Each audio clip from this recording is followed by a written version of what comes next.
And our very own Aaron Boone, who spent time playing in New York with Derek Jeter, had a chance to sit down and speak to Derek and interview him, an interview you can see on all the different platforms of ESPN. And Aaron Boone is nice enough to join us here on the Michael Kay Show. Aaron, it's Don LaGreca and John McEnroe. What's happening? How you doing, guys? Just out here in Minneapolis enjoying the festivities. Well, that must have been nice. That must have been nice to be able to get that little conversation with Derek Jeter, I bet. Yeah, you know what? It was fun to sit down with him. I think we all view Derek as pretty guarded with the media. Mm-hmm.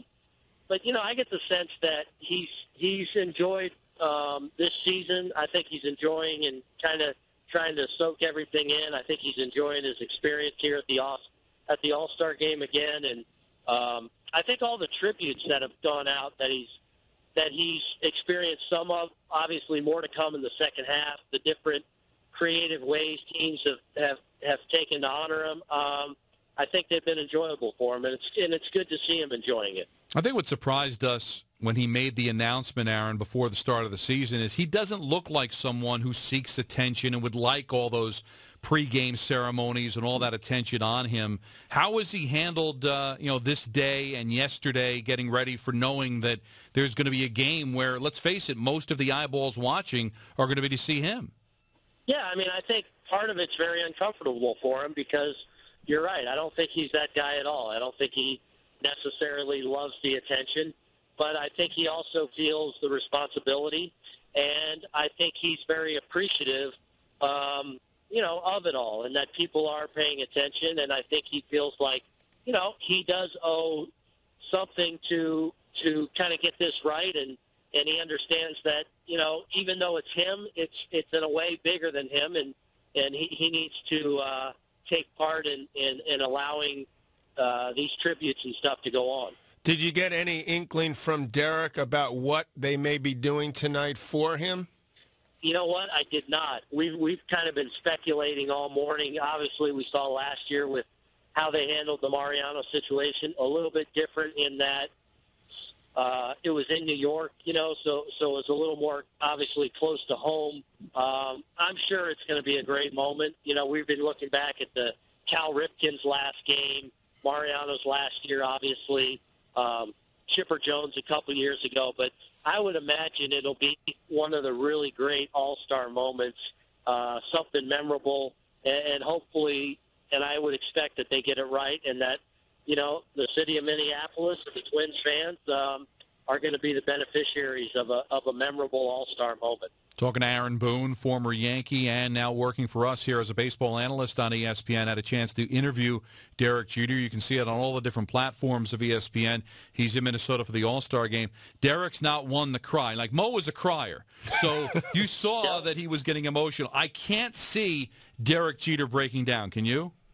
No, I would say no chance tonight. I would say no chance that he gets outwardly emotional other than, probably repeatedly tipping his cap and his appreciation for his peers and his teammates and the other All-Stars that I'm sure will show their appreciation. But I don't think you'll see a overly emotional Derek tonight, at least on the outside. Did you ask him, or did he, and if you did he tell you what his best gift he's gotten so far in his sort of merry-go-round around the league his last season? Yeah, I think he really enjoyed the two from the scoreboard at Wrigley Field and the paddleboard he got from the Angels and Mike Trout bringing it out.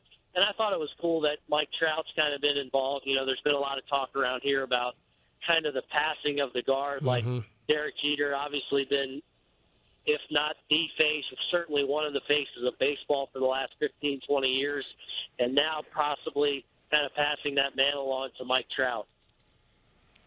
Do you have any feeling whatsoever about, this is just an aside, it's not a Jeter question, but the starting pitching, Wainwright versus Kershaw, do you have any feeling about, does that make a difference to you?